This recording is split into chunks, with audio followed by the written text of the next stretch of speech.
नाज़रीन, पेंटागन ने जीएम और फोर्ड को बुलाया है। ये क्या है? ये कार मैन्युफैक्चरिंग कंपनीज हैं अमेरिका की, वन ऑफ द लार्जेस्ट, और आपको पता ही है इनका गाड़ी बनाने वाली कंपनीज है। और इनको कहा क्या है? इन्हें कहा है कि गाड़ी नहीं, अब हथियार बनाओ। ये आखिरी बार पता है कब हुआ था? वर्ल्ड वॉर 2 में 1941 में डिट्रॉयट की जो कार फैक्ट्रीज थी वो बॉम्बर्स बना रहे थे। 2020 में कोविड के दौरान जीएम और फोर्ड ने वेंटिलेटर्स बनाए थे, और अब 2026 में पेंटागन इनको कह रहा है कि मिसाइल बनाओ।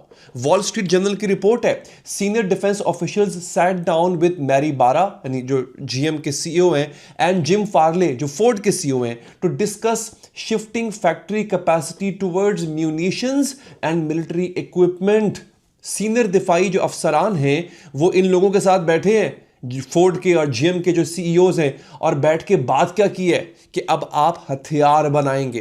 ट्रंप कहता है कि जंग खत्म होने वाली है। मैंने अपने पिछले व्लॉग में आपको बताया था, उसने कहा था कि बहुत करीब है हम जंग खत्म करने के, और एक उम्मीद जागी थी कि हाँ ठीक है अब तो जंग खत्म होने वाली है। लेकिन पेंटागन कार कंपनी से कह रहा है कि अगली जंग की तैयारी करो, बाकायदा उनको ये डायरेक्टिव दिया गया है। तो आज की वीडियो में हम समझेंगे कि अमेरिका की असली तैयारी है क्या, जंग बंदी जो है वो असली है या धोखा है, या ये सिर्फ टाइम खरीदने की एक चाल है, और ईरान इस साजिश से कितना बाखबर है, ईरान ने तैयारी क्या की है। तो आइए नाज़रीन इसका आगाज करते हैं। सबसे पहले समझे अमेरिका की असली हालत क्या है इस वक्त। 6 हफ्ते की जंग में हुआ क्या अमेरिका के साथ?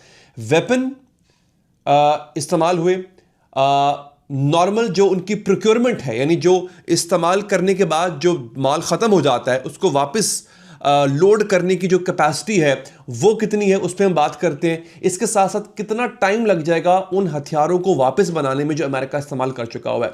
देखिए, टॉमाहॉक मिसाइल जो है ना वो 850 के करीब है, और अगर आप देखें कि इसमें कितना टाइम लगता है तो कम से कम इनको दोबारा डेवलप करने में वो कैपेसिटी 1 साल लगेंगे नाज़रीन।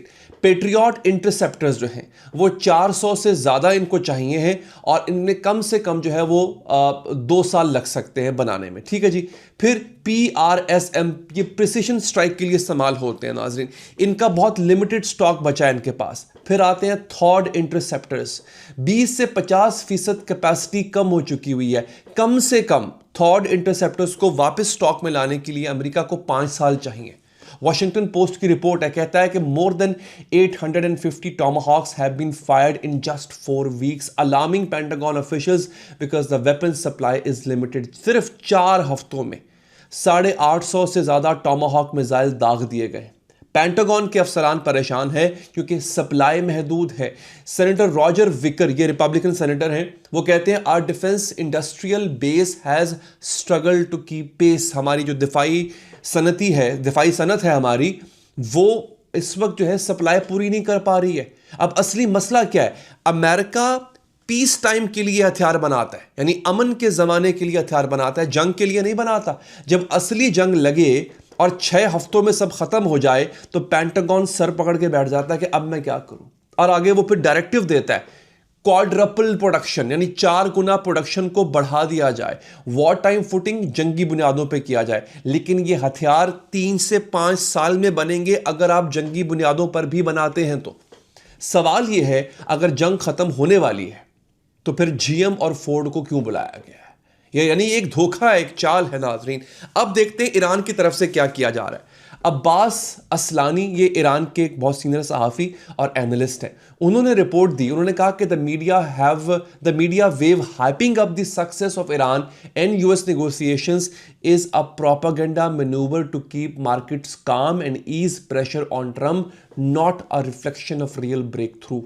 मीडिया में जो मुज़ाकरात की कामयाबी का शोर और प्रोपेगेंडा किया जा रहा है, ये मार्केट को शांत रखने के लिए, मार्केट को धीमा रखने के लिए, ताकि ट्रंप जो है वो दबाव में ना आए। असल जो है मामलात कुछ और हैं। आगे वो लिखते हैं, thanks to America's contradictory stance and Israel's sabotage, the course of talks is nowhere near this position, there this positive. America के जो मुतजाद मौक़िफ़ है और इजराइल की बार बार इस अमन को सबताज करने की जो कोशिशें हैं, इनकी वजह से मुज़ाकरात कहीं से भी कामयाब होते नजर नहीं आ रहे। मैं ये दूसरे राउंड की बात कर रहा हूं, पहले राउंड की बात नहीं कर रहा। वो कहते हैं अब तक ईरान और अमेरिका के राब्तों में कोई पेशरफ्त नहीं हुई है ईरानी सोर्सेस के मुताबिक। ये मैंने आपको जर्नलिस्ट का हवाला भी दे दिया, आप जाके गूगल कर सकते हैं, लेकिन कुछ पेशरफ्त हुई भी है। अब यहां पर जो चीज बाकी सहाफ़ी कह रहे हैं वो कह रहे हैं कि US and Iran have made progress on strait of Hormuz and lifting of sanctions in back channel contacts, but major differences remain on the nuclear issue. Hormuz और जो ईरान पर पाबंदियां हैं उन पर पेशरफ्त हुई है, लेकिन एटमी मामले को लेकर के इस वक्त इख्तलाफ बरकरार है। जाना चौकियर, ये रॉयटर्स की बड़ी सीनियर रिपोर्टर हैं, वो कहती हैं Pakistani army chief trip to Iran help reduce differences in some areas. Pakistan के जो आर्मी चीफ हैं, फील्ड मार्शल हैं, उनके ईरान के दौरे ने कुछ शोबों में इख्तलाफात को कम किया है। After the trip there are great hopes for extending the ceasefire and holding a second round of talks. इस ट्रिप के बाद एक चीज होगी, पॉसिबल हो सकती है कि सीज फायर की मुद्दत बढ़ा दी जाए, ये हो सकता है। फंडामेंटल डिसएग्रीमेंट जो है वो अभी भी न्यूक्लियर इशू पे, यानी न्यूक्लियर मसाइल अभी भी अपनी जगह पर कायम हैं। अब ईरान पाकिस्तान पे भरोसा करता है। ईरान के जो एम्बेसडर हैं उन्होंने इस्लामाबाद में क्या कहा था, वी ओनली ट्रस्ट पाकिस्तान, हम सिर्फ पाकिस्तान पर भरोसा करते हैं। मतलब इस्लामाबाद अमेरिका के साथ जो है वो अपना राब्ता कायम रखते हुए ईरान से वो काम करवा सकता है जो अमेरिका बराह रास्त नहीं करवा सकता। अब नाज़रीन यहां पर चक्कर है एक, देखिए मैं आपको पहले भी इससे पहले वाली वीडियो में बता चुका हूं कि अमेरिका की जो तैयारी है वो क्या है। उसने अभी भी 10,000 अपने फ्रेश मरीन्स, सबसे एलीट यूनिट्स वो उसने मशरक़ वस्ता में उतारे हैं, वो एवी नहीं उतार रहा। और अक्सर जहाज, अक्सर फौजी ऐसे हैं जो एग्जैक्ट 21 और 22 अप्रैल की शब पहुंचेंगे मशरक़ वस्ता में। ये वो वक्त है जब क्या हो रहा है, जब डेडलाइन खत्म होने जा रही है। यहां पर अल जज़ीरा ने एक ब्रेकिंग दी है और चाइना के हवाले से ब्रेकिंग दी है। वो कहते हैं Chinese foreign minister urges Iran to restore normal navigation in Hormuz strait. Chinese foreign minister ने ईरान से कहा है कि हॉर्मुज में जो है वो जो आमदोरफ्त का सिलसिला है उसको बहाल किया जाए। अब ये एक अनोखी बात है, चाइना ईरान का दोस्त है लेकिन चाइना तिजारत चाहता है। एक एनालिस्ट ने लिखा कि China has a good relationship with Iran, China का ईरान से अच्छे ताल्लुकात हैं और वो ज़रूर इसका लुत्फ भी उठा रहा है, एंजॉय भी कर रहा है।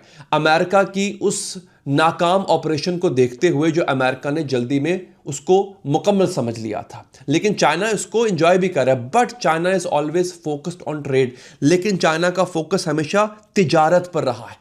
So would certainly prefer a peaceful world where all sea passages are open। लिहाजा चाइना चाहेगा कि जो समंदरी रास्ते हैं वो पुरअमन रहें ताकि तिजारत होती रहे। Yet Beijing will not want to solve Washington's self-made problem too quickly। लेकिन वो ये भी नहीं चाहता चाइना कि जो मसला खुद वॉशिंगटन ने खड़ा किया है अपने लिए उसको वो बहुत जल्दी हल होने दे।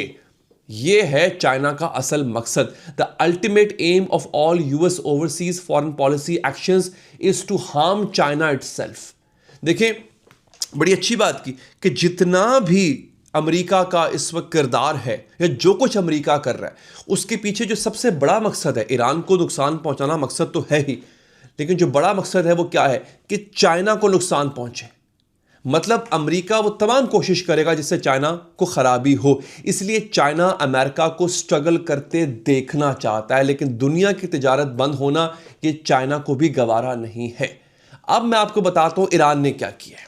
ईरान ने एक तीसरा ब्लॉकेड इंट्रोड्यूस कर दिया। यहां पे यह है ईरान का सबसे बड़ा तुर्क का पत्ता, जिसका अभी तक शायद किसी को ना पता होगा। आई एम श्योर कि किसी ने अभी तक ये बात कही भी नहीं होगी। देखिए ब्लॉकेड जो है वो कहां पे लगा है, ब्लॉकेड है स्ट्रेट ऑफ हॉर्मस पे। कौन कंट्रोल करता है इसको मैं बताता हूं, और पर्शियन गल्फ का जो एग्जिट है उस पर हम बात करते हैं। देखिए ईरान ने कहा है कि if the US creates insecurity for Iranian commercial ships and oil tankers, Iran will block all trade in the Red Sea, gulf and Sea of Oman. अगर अमेरिका ईरानी तिजारती जहाज़ों और ऑयल टैंकर्स के लिए ख़तरनाक माहौल बनाता है तो ईरान रेड सी, गल्फ और सी ऑफ ओमान में तमाम तिजारत बंद कर देगा। दोस्तों ये क्यों इतना इंपॉर्टेंट है मैं बता चुका हूं पहले। ये इंपॉर्टेंट रूट है, यहां से 20% दुनिया का तेल गुजरता है और इसको पहले से बंद किया गया था। बाबल मंदाब जो है जहां से 5% दुनिया का तेल गुजरता है और 10% ग्लोबल ट्रेड गुजरती है, और अगर बाबुल मंदाब बंद हो जाती है तो जो स्विस कनाल है, अगर आपको नक्शा आपके सामने अगर आ रहा है तो आप देखेंगे बाबुल मंदाब अगर बंद कर दें तो जो ऊपर स्विस कनाल है वो बेकार हो जाती है। ग्लोबल रिसेशन, पूरी दुनिया के अंदर मंदी का रुझान आ जाएगा, रिसेशन आ जाएगा। अब सऊदी जो है वो हुर्मुज़ की बजाय पाइपलाइन से ऑयल रेड सी भेज रहे हैं। और ये बात भी शायद बहुत कम लोगों को पता हो कि सऊदियों ने हुर्मुज़ का एक मुतबादल निकाल लिया। वो क्या कर रहे हैं, वो डायरेक्ट पाइपलाइन के जरिए तेल भेज रहे हैं। 4 से 5 मिलियन बैरल्स वो डेली भेज रहे हैं। अगर रेड सी भी बंद हो जाता है दोस्तों, तो सऊदिया का जो ये रास्ता उन्होंने जो एक मुतबादल निकाला था वो भी बंद हो जाएगा।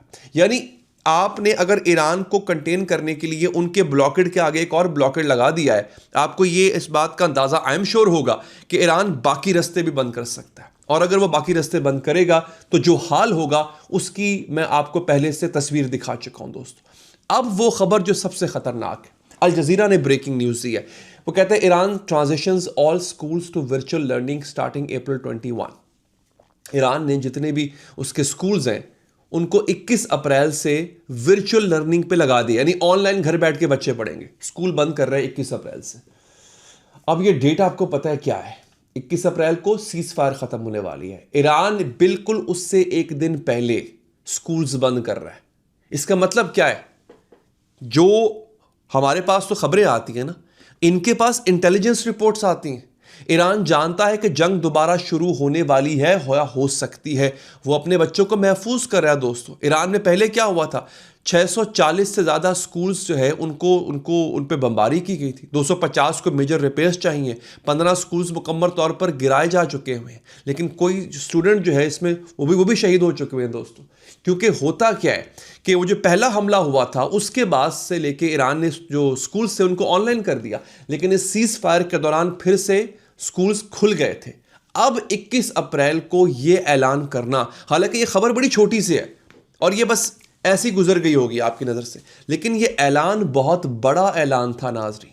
अब समझे अमेरिका क्यों जीएम और फोर्ड को जो है बुला रहा है। The goal is to rapidly scale the domestic production of high demand military hardware such as missiles, drones and advanced tactical system। ये वॉल स्ट्रीट जर्नल की रिपोर्ट है। वो कहता है the outrage is part of a broader Trump administration push to place America's defense industrial base on what officials are calling a wartime footing। ये कोशिश Trump administration की उस बड़ी कोशिश का हिस्सा है जिसमें अमेरिका की दिफाई इंडस्ट्री को उसकी जो बुनियाद है वो जंगी बुनियादों पर उसको लाया गया है और एक वॉर टाइम, जिसे कह लें कि वॉर टाइम फुटिंग, यानी हम हमेशा जंग में रहेंगे।